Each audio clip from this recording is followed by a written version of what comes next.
And now I want to talk about journalists' occupational health and how this actually applies to the field of journalism. So, what I hope to do is be able to use my clicker. We got to have some, it worked just one moment ago. Okay, I want to talk about what we know about journalists' occupational health with regard to trauma. What do we know? How do we know it? And what do we still need to know? And think about the implications of that for both the practice and the teaching of journalism. So we've already talked about, I don't want to get into who is a journalist, but I do want to say that I do think that this is what journalists do, right? Hear all evil, see all evil, post all evil. So we need to be thinking about what is the impact of this? How does this affect the journalist? And what does it mean to be, Catherine, you called it a professional, what did you say? I think of journalists as a professional witness, professional bystanders. You used the term witness bearer, but I think these three terms are very important because that is what journalists do. They are the ears and eyes. And that requires some of these tasks that you were asking me about. Being emotionally engaged, but not too emotionally engaged. Experiencing the grotesque, but keeping focused on the task. Not intervening when it's not appropriate.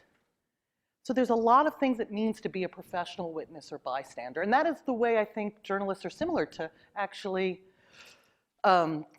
psychologists, in that psychologists are also professional witnesses and bystanders. We intervene for the person's health, but you intervene to tell the stories, to narrate, to explain these things.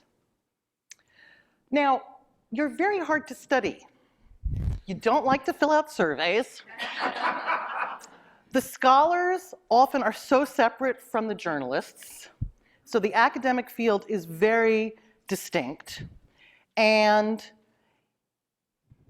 it's been very hard to find this knowledge. And my job as the director of research for the Dart Center for Journalism is to enhance scholarship on trauma and journalism. And it's been very difficult. So my task is to figure out, well, what should we be studying that's important? How can it be useful to very different groups? Where are all the gaps in the literature? And how do we create an academically rigorous field of study? How do we use research paradigms that can be useful? And how do we expand what people are doing now to apply? So my job is to enhance the exchange of information about trauma and injury. And it's been a tough job. And our values are to honor scholarly inquiry, and that means scientific like I use, but other modes of scholarly about truth. Prepare people to be aware of how the media works. Provide a deeper understanding about the nature and effects of journalism practices regarding trauma, both on the reported and reported, and to promote some evidence-informed practice. But we have a long way to go. And one of the biggest challenges is that this knowledge is all over the place. And in communication, scholars call it something entirely different than psychologists, who call it something different from political scientists. So for the last few years, we've been trying to at least amass this literature. And so we have a research database. I basically have a graduate student help me with this every summer, so it only gets updated every summer. And we are trying to get all the research articles from different databases in one place with the same topic headings. And you would think this would be easy, but it's not. To date, we have about 1,725 articles entered in the database from 1975 to 2015. And they're mostly from psychology and communication databases, a trauma database called Pilots that the National Center for PTSD has, which is also a very good academic research tool. If you are particularly interested in trauma, Pilots database at the National Center for PTSD is a good database. A student this year started using Google Scholars. And we started off saying that we were only going to use articles, and we're now in the middle of adding chapters and industry reports. So I just want to give you a sense of where this knowledge is from, because it's from a pretty limited database. The studies, so of these 1,700, I'm just going to call it articles. The majority of them are content analysis, some kinds of quasi-experimental, and they're mostly commentaries. So I am focusing a little bit more on the academic literature, but it's a very small percentage of what we know. Most of what we know about journalism and trauma more generally are about what's the impact of coverage on individuals, and Brian's going to talk more about that tomorrow. What's the effect on victims? Effects of coverage. The big thing that I'm going to talk about now, framing of coverage, which I'm not going to talk about right now, but the health of journalists is really what I'm going to focus on today, is the health of journalists, and that's really 10%, so it's a very small database. Just to tell you, most of what we know is also from war and mass disaster and terrorism. It's a lot easier to study mass disasters than it is to study individual acts of interpersonal violence for researchers. And so we need a little bit more done on that. And what's been amazing to me is half the time people don't even say what trauma they're talking about. So that's something to fix in the literature if you're writing about it. Most of it's about print and TV. Again, another big problem in the literature is that people often don't say what media they're talking about. And there's a question before I go on, a clarification. It is a clarification. The slide you just had before, I'm looking at the different times. One of the things I don't notice is, say, within the newsroom kinds of trauma, for example, sexual harassment, things like that. Do you consider those to be trauma per se, so workplace issues? I'm going to get to that. These aren't coded here. How they would be coded here was they would be coded as sexual violence, but I am going to talk about harassment in a moment when I get into things, so that's a good question. I do consider them forms of trauma. Most of this comes from North American context, though a lot of really good quality work is coming out of Australia. Very little of it is practical. So just to give you a feel of what we're noticing in our coding. But it is giving us a big view about what is this field and what do we need. And we need a lot more, those of you who have PhD students, we need a lot more research of higher quality in this area. And there are lots of venues for it to be published. So I want to encourage all of you. I was very excited, as I said, to hear about your research. So I want to encourage all of you to think about this. There's a lot of area to grow and to inform the field. And there can be a lot done here that's really, really important. So, and like me, you can do an initial study that really moves things along in very powerful ways. The other thing that we haven't done for the DART Center and is really looking, I'm finding more and more that industry reports and governmental reports are really important, and those aren't in our database, and we need to start doing that and looking at it. And I'm starting to do a little more consulting just for free and trying to raise some of the standard of some of the industry reports, so at least giving people some ideas about ways they can improve their methodology in strengthening what's coming out of industry, which is where a lot of this is done. So that's at least where it's coming from. So we don't know that much, but we know quite a bit about the occupational health of journalists, and there's more to be learned. But I want to frame what we know. So the research base is emerging, particularly mental health people have been studying journalists a little bit more. One of the major drawbacks of this is that it's bias sampling. We don't have any random sampling of journalists. The prevalence rates I'm going to give you are of people who answered surveys. And as I've told you, journalists don't answer surveys. And it's actually something that's happening across the board. When I started in this field, I had samples of 900, 800. And I'm finding more and more that I think as it becomes easier to survey people and your email boxes fill with surveys, this is across the board in all areas, we're not getting the same kinds of response rates we used to get to surveys. And so this is an overall methodological issue, but it's particularly pronounced for studies of journalists. Almost all of them are retrospective in nature and self-report, and that's just the nature of the beast. And the mistakes that we made is that I also got trapped in this dance of resiliency and damage, and then I focused too much on damage, and now we're just starting to focus on the resiliency side of things. So it's a real problem in the literature. I focus solely on PTSD, for example, and it's not all about PTSD, as I told you, but that's where I started from, and that's where many researchers started from. And so we need to have more studies in that area. And my students, I've just teamed up with an industrial organizational psychologist because one of the issues is that we haven't done a lot of work on work performance. And ultimately, on the one hand, I do want everybody to be healthy, but from an industry standard, what we also want people to do is be the best journalists they can be. And I think the really interesting questions are, how does this stuff change news judgments? How do they change work performance? So we're starting to look at work performance more generally. And again, right now it's on self-reported. So I have some students and some student dissertations on work performance that I'll talk about. But the real question I want to know is, how does it change people's news decision-making and news judgment? For me, that's the really big question, which is, how does this exposure change the way we do things for better and worse? Okay, so as you all know, the majority of journalists witness traumatic events in their line of work. It varies from 86 to 100% depending on study, but the bottom line is most journalists, whether or not you are a war correspondent or not, you are going to be covering traumatic events. And this means that training should involve this. This is a commonality, whether or not you seek it as a specialty. And in non-war correspondents, in everyday reporters and more general samples, what people report are the most stressful are motor vehicle accidents, murders, and injured children. And that's sort of the daily diet of things people cover, right? Car wrecks in your community, murders, injuries of kids.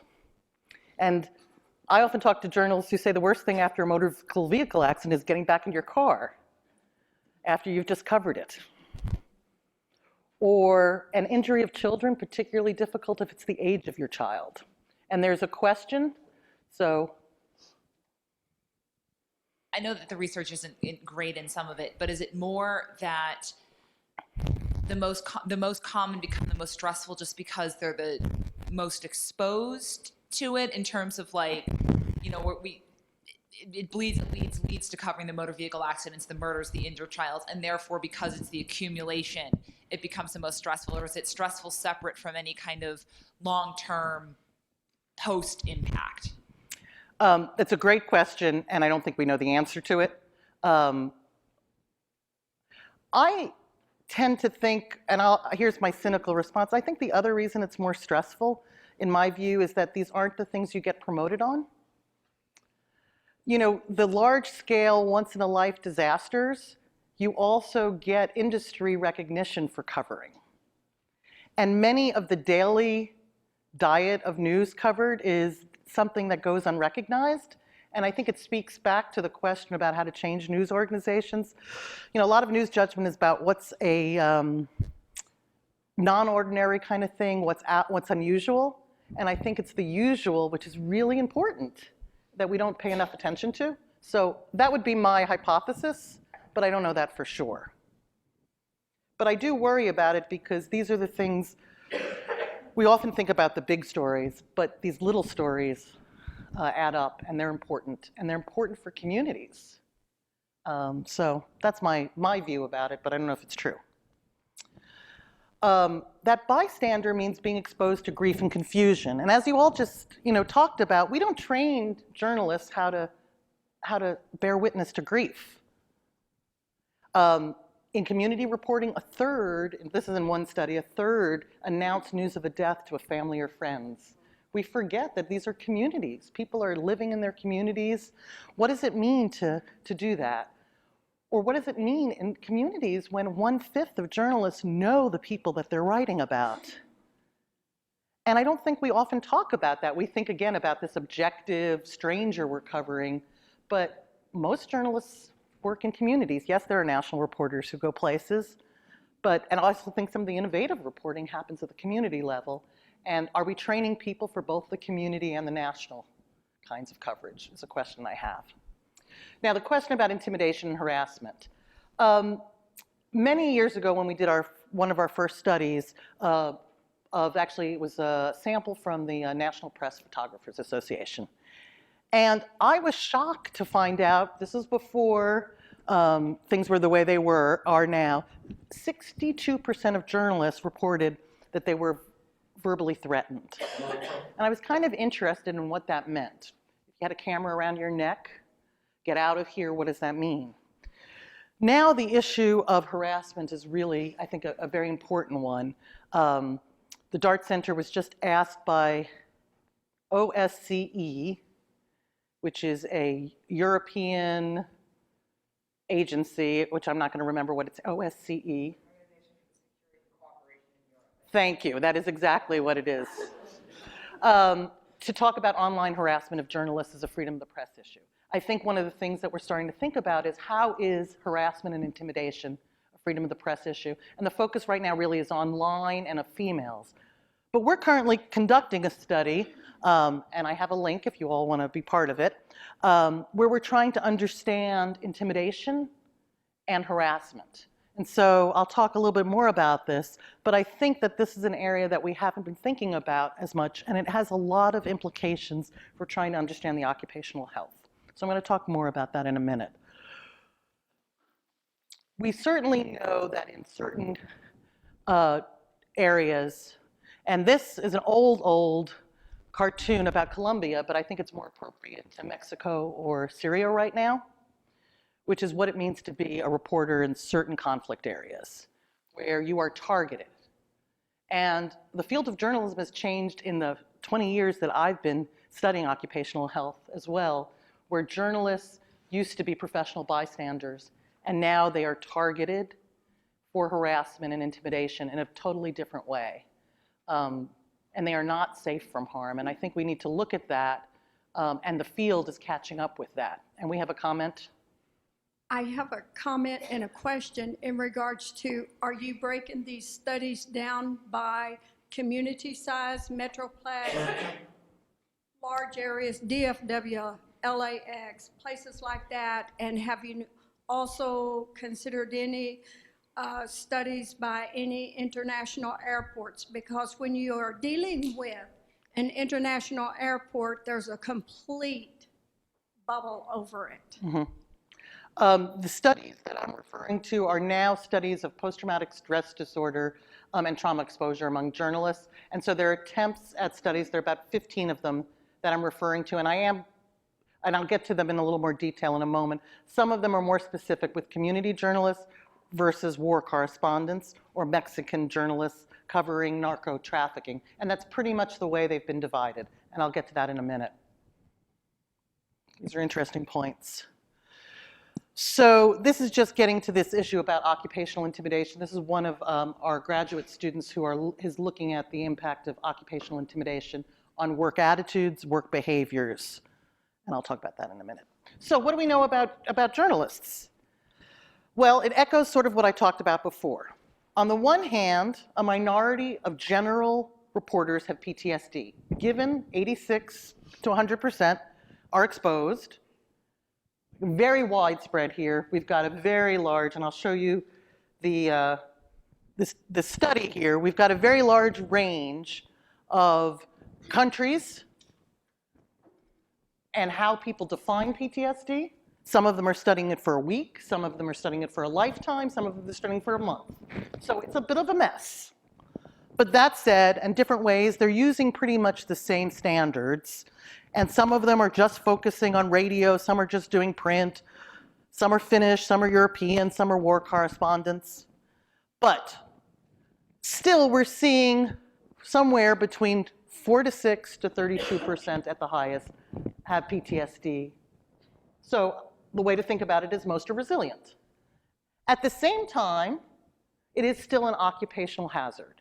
And it's an occupational hazard we have to start thinking about as an industry. So among war correspondents, it's way higher.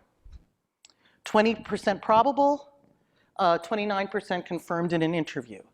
And so I want to go back to this for a minute as our base rate. If we take the general population of about 10%, or 10%, which is also what we see in firefighters, a worldwide meta-analysis suggests about 10% is sort of our standard of what among people who are exposed, who has PTSD. Then we have to put this in context. So it's high in war correspondents. And Anthony Feinstein has probably done the best. His first study, he actually interviewed people afterwards, but he just people from CNN, sort of the elite war correspondents who went zone to zone to zone. So it was a very elite group of war correspondents. Very high rates of depression, and also were heavier drinkers and had much more alcohol abuse than other journalists. We see it even higher among Mexican journalists who are covering narco trafficking. And again, I think it's because they're being intimidated and attacked. It's not just being a professional witness. We see high levels of distress across the board. So again, how do we think about this? Most journalists exhibit resilience despite repeated exposure, but there are high rates that we need to be thinking about and thinking about in training folks.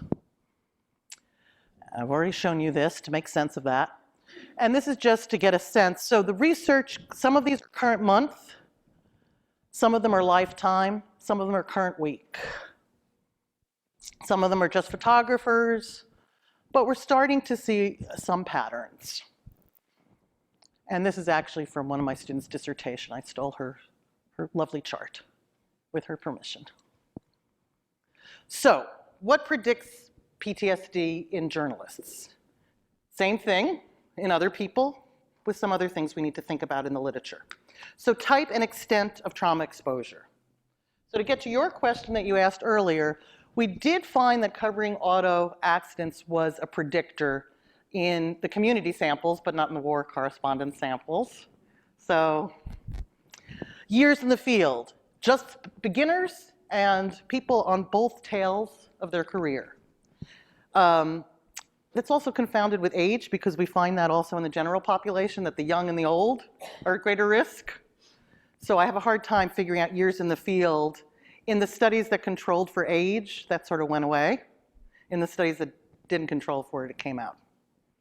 Personal exposure, same thing we find. So if you've come from a history where there's personal exposure, you've been exposed to trauma in your own life, you may be at greater risk. And that's something that's important for people to know. The biggie, lack of social support. So I've already talked about that before.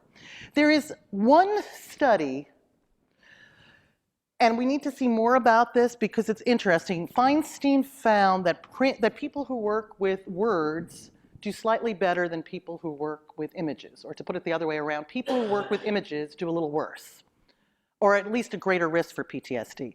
We don't know. There's like a couple of things here. One is it may actually be that people who work with images have to be closer to the action than people who work with words. So it may just be another part of type and extent. There are a lot of fancy psychological theories that people who work with images may be actually using a different part of their brain in processing that, and that putting words to memories actually makes you process information differently. So there's a question about whether that's the case. And so is it the visual versus the narrative, or is it the physical proximity? We don't know. There's a lot to try to understand, and there's only one study. So I'd like to see more about this, but that's an interesting question as to whether people who work with images are at greater risk. I ran the center in New York, or actually our first center, the DART Center had outside of our main office. So I ran a center, we called it DART Center Ground Zero after 9/11. And for me, what I found is that it was the photo editors who were really having a very rough time. And we haven't looked that much at photo editors, but photo editors have to make a lot of decisions. And I think it's even getting worse with user-generated content. And a lot of people are starting to study what's the implications of also having to go through all this footage. And Google has contacted the DART Center too, and Storyful, in terms of starting to think about what is the meaning of all this user-generated imagery on people who have to filter it. And of course, those people are the younger journalists. Some of them may not even be trained as journalists. So there are interesting whole issues here about imagery. And again, it's changing. So this is an area, anybody who's interested in studying it, we need to understand more about it. Eyewitness Media Hub just did a survey that they're going to present in the next month, I think, on what the traumatic imagery, and is that a training need, and what kind of training do we need to do? So we're looking at that. Organizational stress.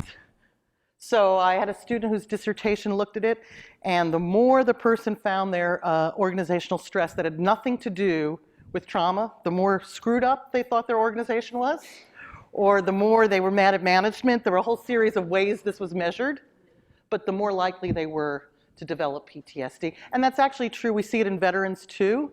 Veterans who describe lots of malevolent events around it. So, you know, having to stay up all night, mosquitoes, unpleasantries, malevolence in the environment tend to be at greater risk for developing problems. The studies that have been done on particularly the mass shooting in Norway have found some interesting issues that ethical regrets of journalists put them at greater risk for distress.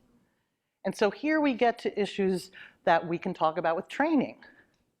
So journalists who felt like they did something wrong in some way or another, that they harmed people, the questions you had asked before, was a predictor of PTSD. And there's 2 studies looking at that. So just interject one thing there. The example, that's a really interesting study, the one that I'm familiar with, where a lot of the journalists who covered the Utoya massacre were interns, very, very young, in some cases the same age as the students that were murdered on the island. So what the reporters were doing to try to report the breaking news was they were calling the cell phones of the students on the island, and the shooter was apparently using the sound of cell phones to locate victims. And that there's a lot of parts of that that are really interesting and useful, but I also think there might, the connection issue, back to this issue of why are car accidents and child injury stories so hard for people. You know, when we have a connection, when there is a connection between the person who suffered the trauma, when we can see ourselves in a situation, or, you know, if you've ever held a baby, we just recently covered a story here about an infant death that from the very beginning I have found very difficult to help my students cover. That complicates the reaction, it seems to me. So anyway. And I see it in training clinical students too. The same thing comes up when my students have children. They suddenly find, oh, a lot of them are challenged to continue to work with children who've been traumatized because of the relationship. And in qualitative interviews with journalists, they talk about having children the same age as what they're covering as a challenge. It hasn't been as clearly notated in the general literature, but there's some qualitative studies suggesting that. I don't have it up here because it isn't strong a predictor, but I do think it's something that's there. And again, training people for when you cover people who are similar to you, what do you need to do and how do you need to prepare for that? Yes. Are there any industry people who are involved with your studies as far as, I'm just thinking about organizational stress. I talked to our 4 morning show reporters in our market Wednesday morning.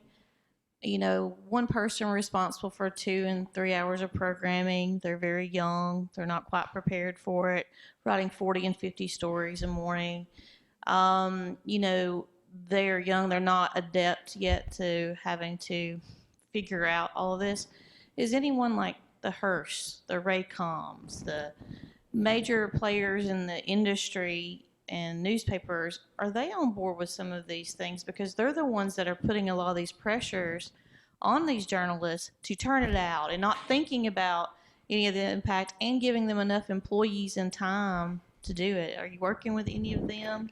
So some of the industries are and some aren't. Our experience has been some of the best practice comes out of Australia's ABC News. So they have actually been developing. BBC has a manager. There are best practices for peer support and for programs, mostly that come out of national public kinds of things. That said, when there's a crisis, we often get contacted by agencies. Hearst has helped us with some things, and so it's varied. In terms of studies, we have management and editors as some of the participants in some of these studies, but this is an ongoing issue, which is how to have impact on the industry more generally. So it's an important issue, and we'll get there when we talk about best practices, because there are these issues of how do you do that. Now, I have a student who's also looking at that issue of moral injury, because I think this speaks to, we have the ethical regrets, but what happens when you do something that you later think is, not only are you regretting, but you think was perpetrating, was problematic? Do we need to distinguish those? And this issue that you raised, which is harassment and intimidation. And I personally, so we have a beginning study that we've been looking at. Our initial results suggest that sexual harassment occurs within organizations at the same rate it occurs across all organizations, and that sexual harassment happens usually by your colleagues and your bosses, and that it's an industry problem that we haven't been talking about. Then we find that there is sexualized intimidation that comes from the field and that comes outside, that also, or gendered intimidation. We haven't looked so much at it online in our study, and that comes more from sources and outside sources.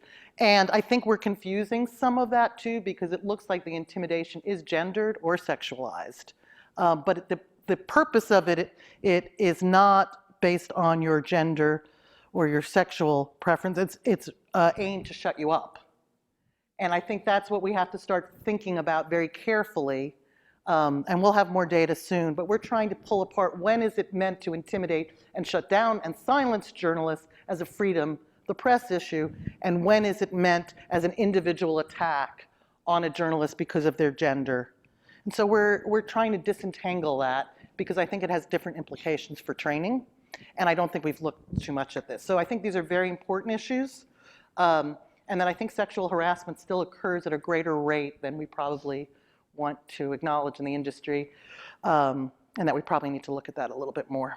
So, as I've said before, a lot of these studies have focused on PTSD, and it should not be all about PTSD. When we do trainings all over the place, we discover that this distress is much more an issue. Issues about divorce come up. Nobody's actually really looked at divorce and family functioning. I've talked more about news judgment. Then I also believe, and there's no evidence for this whatsoever, one of the questions I have is, to what degree does distress make you take unnecessary risks? And to what degree is this a safety issue? And we see that actually maybe in civilians, that if you are hypervigilant, or if you're avoiding cues, you may not be taking all your safety measures that you need to take. You may not be focusing on the kinds of things that keep you safe as a journalist. So, but we don't have much data on that at all, even qualitative data on that. And I think that's really important as we start thinking about safety of journalists. And a lot of the hostile environment training doesn't look at how your emotional state and your trauma-related reactions affect safety. And that's an area we really need to be thinking about and training our students for. My colleague, Kate McMahon, who runs the Australian or the Asia Pacific office of the DART Center, she's been a lot more interested in the issues of resiliency and growth, and the notion that you can improve performance.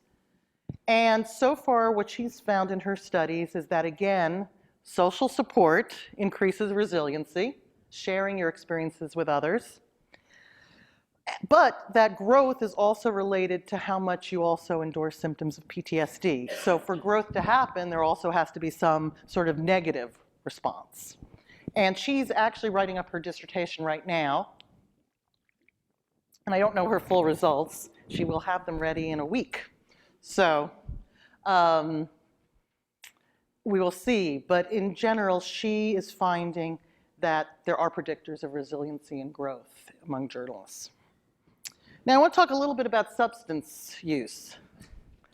Substance use is part of the culture of journalism. I have never seen as much drinking as I see when I'm with journalists. After 9/11, my approach was, which my friends all think was just a fraud, was I befriended the bartender of all the bars that journalists went to. Because I decided that really where the interesting conversations were happening for social support and healing were the bars.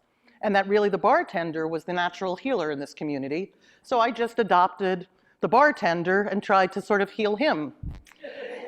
So that's what I did. Most of my friends think it was just an excuse to hang out at the bars. So, but we do see that alcohol use can be there, and it's something we need to talk about and at least be aware of. When are you using alcohol in a way that's not helpful? We find that journalists don't seek services, that often industries don't offer the kinds of services that journalists need. And the question is why? I think there's a great stigma in seeking services still. I also think that, and I spent some time talking to psychologists about how they can make their services more journalism friendly. They're not friendly to shift work, and that's something that the industry needs to change. I also think that not everybody has good health insurance, and we need to be looking at the health insurance. One of the mistakes that I made after 9/11 was, in New York at least, in the metropolitan area, there are actually fantastic employee assistance programs. Really some of the best. The New York Times, I mean, they have really good employee assistance programs. So I trained all of the folks in the employee assistance program on the best practices for PTSD. And they were really good. And every journalist said, there's no way I'm calling my EAP. I don't trust them. They're management's tools. I'm never going to the EAP. And so it was an interesting thing. I now recommend that instead we increase the mental health services for insurance, because people are not, even if they're the best services, people are not going to go to their EAP. And it speaks to the point you had about college students as well, is that sometimes they need to go outside the organization that they're in. And I think we need to think about that as well. What are the services we need? And how do we destigmatize getting help? And then how do we also make the help available? And one of the larger issues I'm getting now is freelancers not having money, not having any coverage. And we need to be thinking about, as this field becomes more freelance, collective issues, how are we going to get health care in general for everyone? So I think there are a lot of reasons why this is happening. And I think also with the field being so competitive, people are not wanting to seek help. They're worried about it. Okay. So there is no shame in seeking professional help, and I think we do need to destigmatize that. And there are reasonable clinicians who want to help journalists, so that's important. So I've been mostly focusing on this person covering the story, the reporters there. We haven't spent enough time looking at others at the scene, the producers and the tech support, and in many areas it's that person who's providing tech support who's actually getting the most trauma exposure and is the least prepared. After 9/11, services were provided for the journalists who were too busy telling the story, and people who were answering the phones weren't getting help. Those back in the studio taking in the material, I've talked about picture editors, but there are lots of people we're not thinking about. Managers, editors, and team leaders need different kinds of supports, and some of you just mentioned that, and how do you work, and we need different strategies for working with editors and managers on what are the best practices for your organizational structure. So we have ideas about that. Then I think something we haven't been talking enough about, and there's very few studies on, what do families and partners, children, friends, and colleagues need? So after the reporter was murdered on air, I think that reverberated so much, and families were talking about, well, what does that mean for you? And journalists were calling saying, how do we address this, you know? What is that? How do we talk about that impact? And do we want to? And even among veterans, it's been hard to bring in spouses. People want to protect their spouses, but they also want them to know. The most elite military teams have special people who work to liaison with families. How do we think about how that should operate for journalists? And we've done very little to understand that.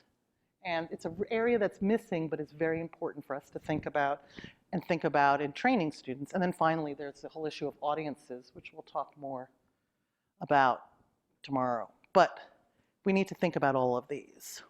So the implications we have for journalists now is that simply preparing students and preparing journalists to be aware that they're at risk. Talking about self-care and changing organizations are kind of the biggies that we've been talking a lot about and that we're trying to create practices for. So first, we have to prepare our students to take care of themselves. I love this one. And I think that we sometimes don't do that, right? We don't think about that. We hear it at the airline. You're with a child first, you put on your own air before you do your child, but we don't. You start tweeting about it before you're safe. So we need to talk about self-care. And self-care can create better interviewing skills, better source development. It can help people be more effective managers, and it can keep people resilient longer. And so self-care is really important, and it can help really optimize performance. So what are some practical tools we can talk about? And I'm just going to give you a few of them. DART Center talks about these, and I'm going to do them at the individual level. So one of the first things is just actually being aware of how stressed you are. On a scale of 1 to 10, is knowing how stressed you are. And being able to rate yourself in a situation so you know how stressed you are. That's some of the non-intrusive self-awareness kinds of things we can do with students. And then they know when to respond. And when they're getting higher in stress, to be able to think, okay, how is that going to affect my performance and what do I need to do? So just being able to have some sense and what to do. And one of the things that the most helpful thing that we forget to do is that when we're stressed, we don't breathe. We hold our breath automatically. The most helpful thing you can teach anybody is to breathe. Just a second before you ask that question. Okay, I want everybody for a second to stand up. And you're just going to have to, you at home too, stand up. So all I want you to do right now is just to take a deep breath into your tummy and really feel the breath, and then exhale. And there are yoga people who will do this and do it at different places. Any of you yoga people? So there's zillions of ways, right, to breathe. But simply just taking a deep breath into your belly, counting maybe to 3, then pushing it out for 3. Makes you feel better. I just have to interject here that Lynn Rossi is here, and this is exactly what we're going to be talking about and doing tomorrow afternoon. Good. Yes, so we're going to do this 2 days in a row. It'll be and you're going to do it in much more depth. I'm just introducing these notions. But there's subtle ways to do it. And really, when I am with a client and I'm feeling stressed and I'm thinking, I'm feeling overwhelmed, I breathe. I consciously say to myself, and I breathe. And then I'm back. Faculty meetings, perfect spot for it. That I do too. The other less effective thing I do at faculty meetings, speaking of humor and cynicism, is I think, what would be the absolute worst thing to say right now? And I don't say it. But I'm a little worried as I get older that strategy is going to turn out to be ineffective. So I would agree. So we're going to talk about more of that. This developing meaning. So before I said that one of the things that keeps people resilient is their sense of mission, I think having people think about their mission as a journalist. Why do you do what you do? What's the most important thing about being a journalist? What do you like best? What do you dislike? And what kind of meaning does it have? One of the things I greatly admire is that most journalists, it's really a calling. I know very few people now who are journalists for the money. Right? There are few, but most people aren't journalists for the money. They do it because it speaks to a higher value. It speaks to something compelling. And remembering that, I think, is really important. And then I think the other thing is understanding the value of journalism.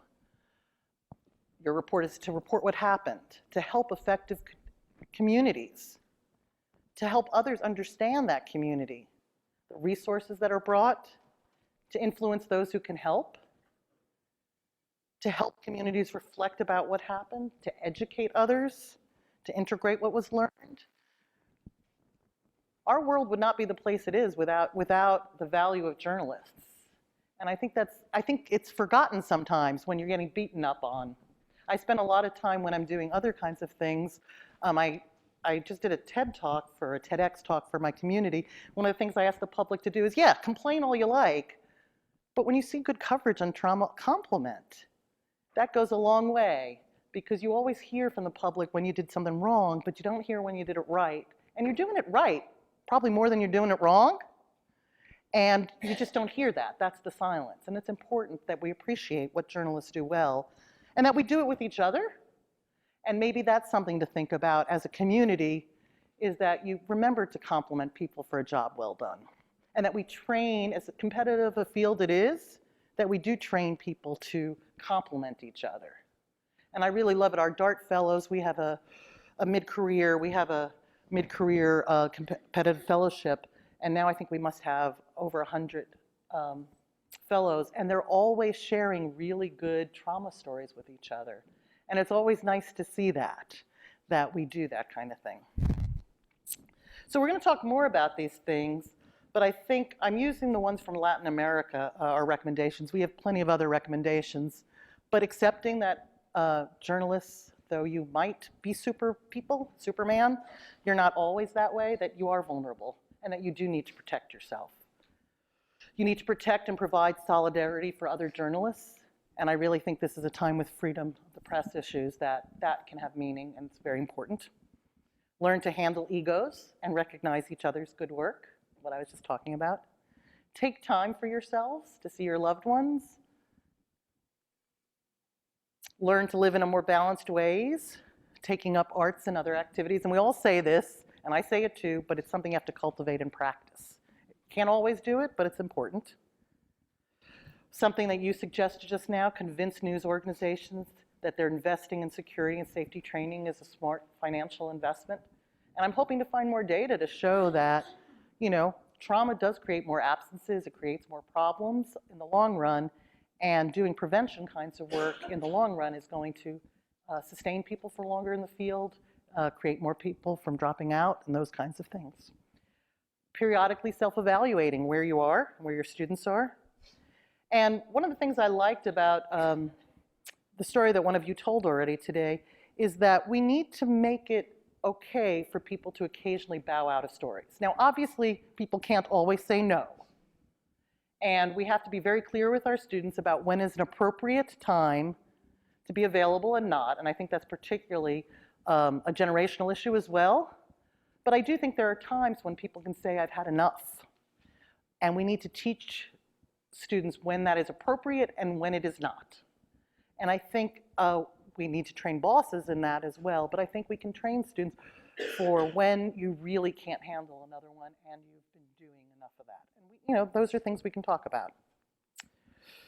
This comes from our, and I think it's on our website, from our Asia Pacific office. And it's actually something that our guidelines for after an assignment or project. We list some of the signs for after an assignment or project, some things that are self-care, thinking about your level of response. This is a lot clearer when it's a specific thing you're covering or a long-term project. But I think it's a helpful little aid, and you can get it from our website in terms of, and this has the Asia Pacific office. And Kate McMahon has been working with the ABC to actually develop a full menu of services that the Australian Broadcasting Company has, from peer support to management support, to make that entire industry much more trauma-informed. It's been very exciting. The work that's been done in the BBC is very different, and because the BBC is a different culture, so that's more management-driven. So we also have to think about how do we adapt kinds of these things to different organizational structures and cultures. And every culture is going to be slightly different. So I wanted to basically point out that occupational health is an important area of study for the field of journalism and a freedom of the press issue, and encourage any of you who have any academic wishes in this area to really look better at this area. Journalists are both resilient and vulnerable, so we're back to that dance here. What are we going to focus on, and how are we going to train students to be aware of both? I want to acknowledge that we don't know a lot, that there's lots more for us to learn. There are strategies we have evidence for from the literature on journalism and other groups that we can start thinking about in creating educational programs, one-time trainings, management trainings, to start thinking about social support, to start thinking about our predictors and start targeting them. and then we have to actually look at their effectiveness, and that we need a lot more attention on researchers and practitioners, and I put educators as practitioners as well in my thinking about that, that we really need to start thinking about this, knowing what we know and knowing what we don't know about how we can move forward in thinking about the health of journalists. I think I'll stop there. Comments, conversation, next steps?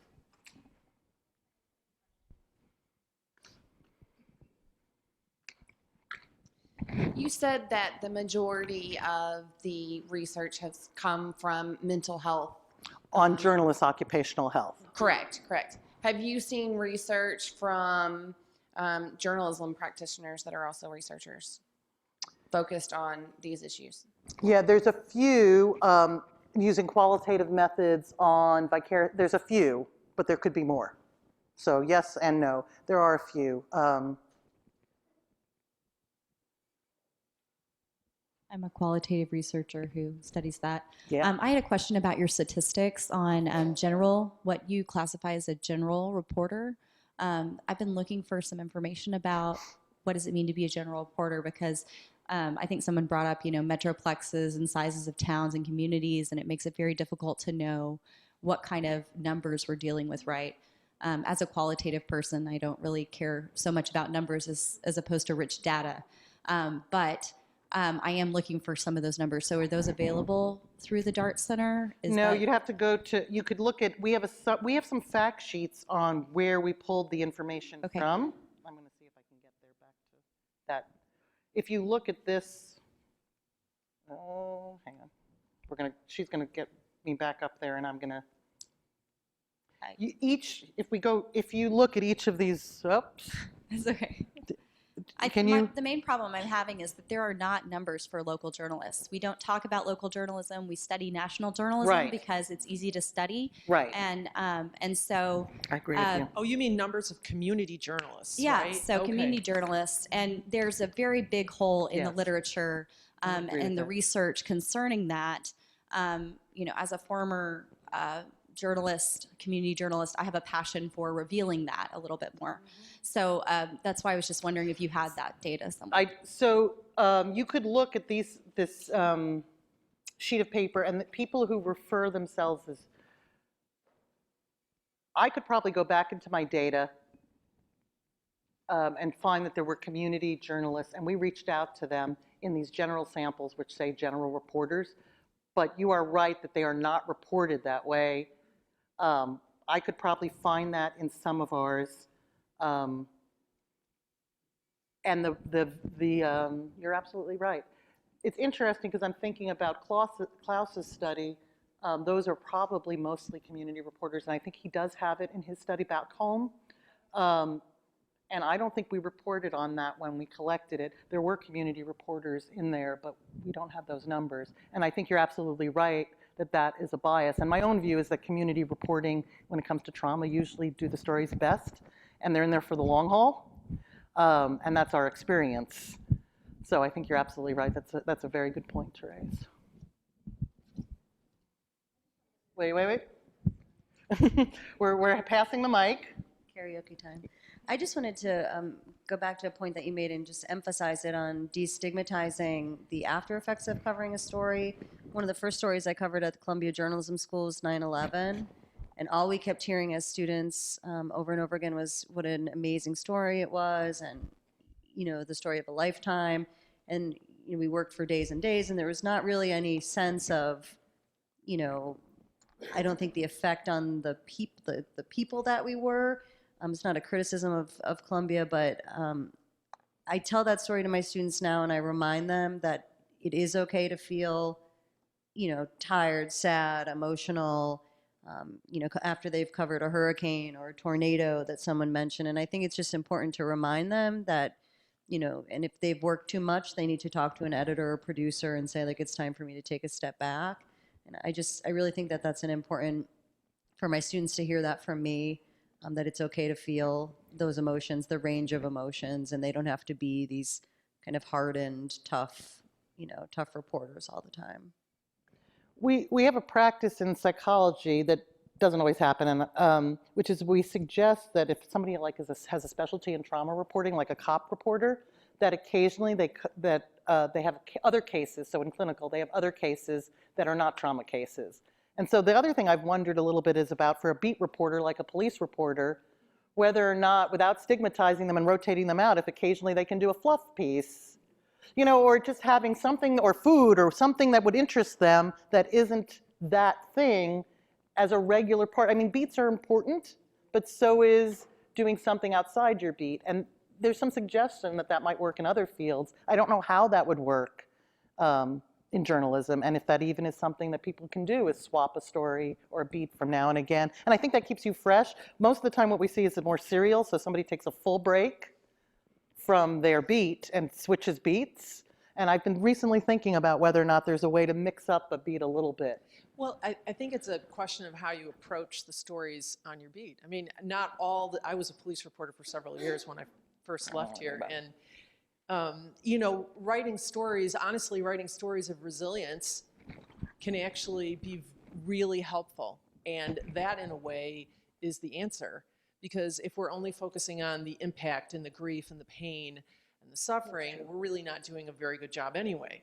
So if you actually, you know, are looking at this subject in a whole way, the whole experience and how it changes over time and how it's different for various people, even the saddest, potentially the saddest of stories can end up being really inspiring. I'm thinking about a story that we worked on here that I'm still really proud of. It you know, started out as one of the worst things I'd ever heard in my life, which was about these two children who were electrocuted in the same moment in the Lake of the Ozarks on the 4th of July a couple of years ago. People who are from Missouri are nodding because they remember this horrific story. And there was a lot of coverage of the initial tragedy, of course. I mean, you know, TV trucks all over the place around the parents' house in Ashland, Missouri. And then just through sheer dumb luck, I ended up with the phone number of the mother of the two children and reached out to her and had her come and speak in my class, and also started to talk to her about possibly telling her story.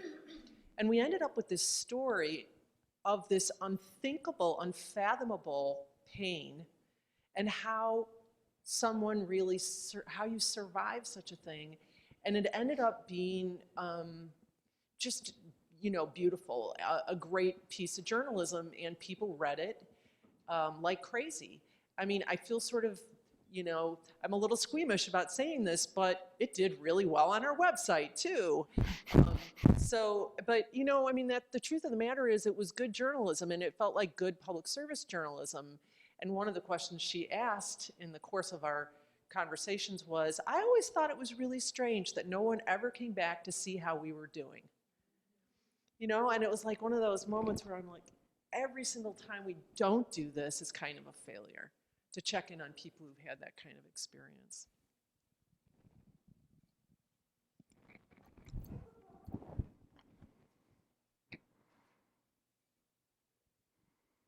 I think that's an important point of switching up beats. I think the whole nature of journalism as a profession is sort of a roller coaster ride. And so I've done qualitative research with journalists, examining them, engaging in what is called emotional labor, if you're familiar with that at all.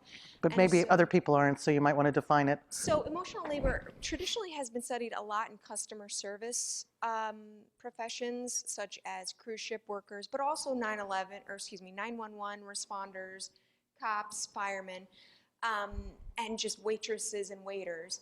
And so the idea behind emotional labor is that we have to manipulate our emotions to succeed at our job. It's required by our employers that we either fake, suppress, in some way manipulate our emotions. So I think it's important, particularly with trauma, obviously journalists often have to suppress their own emotion to cover these emotionally laden events. But there are times in which, if you are in a small community and you don't have a specific beat and you're kind of a general assignment reporter, that one day you're covering, two children being drowned in a lake, and the next day you have to go to some small town festival that you've been at every single summer and have to be like, yeah, this is fantastic, and tell me about your pumpkins. And you know, manipulate, which pumpkins are great, by the way, but manipulate your emotions then to be happy too. And I think that is all part of, you know, kind of pushing away the stress and trauma that you just dealt with yesterday and putting on a happy face the next day, not just for your friends and family, but to go and do your job. And it's required of you. And I'll just mention another quick part of research that I have done that has looked at how these journalists were trained to do that. And they said there was no formal training. It was just feet to fire. But it was just expected of you. And I've also done content analyses of the most frequently adopted textbooks in introductory journalism courses, and hardly any of them addressed this. There was one that mentioned the Dart Center, one. And so I just think that's extremely important, that it is that sort of that roller coaster ride that may be helpful, but that also is part of the problem. Well, I have sort of a reaction to the 2 drownings followed by the day you go to the festival and you talk to somebody about their pumpkins. I mean, that's actually one of the great things about journalism, is that, you know, there are, you know, you get reminded that people, every single day, people are going about their ordinary lives doing very ordinary things. Although I take your point, you know, I've always talked about this in teaching reporting, that there's an aspect of acting in being a reporter, and especially when you are dealing with an incredibly distressing situation or a very distressed person. You don't emote a lot when someone is having their own emotional crisis for, you know, lots of good reasons. I mean, there are ways to show compassion that don't require somebody to take care of you because you're so emotional. We talk about that a lot in my trauma class as well. But anyway, I just wanted to make that point. Is there a question? Yeah, there's. So Elana, the notion of how do we prepare students, I think, can't come to the curriculum. We can't blame it. Although, how do you pick a textbook?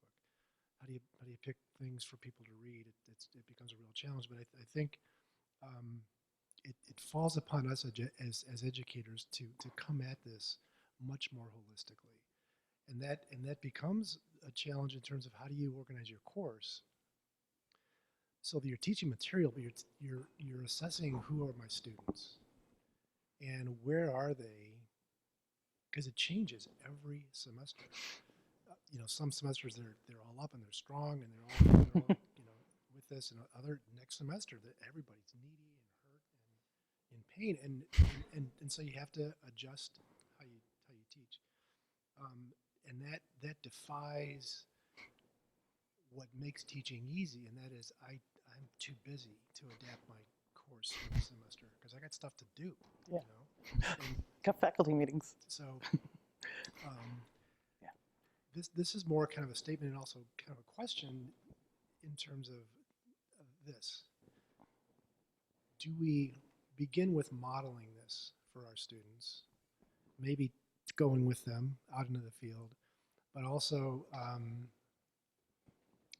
maybe beginning a class with, I don't know, kind of a survey, or if it's a huge class, 100, 200 students in a lecture, what do you do? But I think, is it possible to do that assessment, semester to semester? Maybe we're going to talk about that later, but I just wanted to raise that question.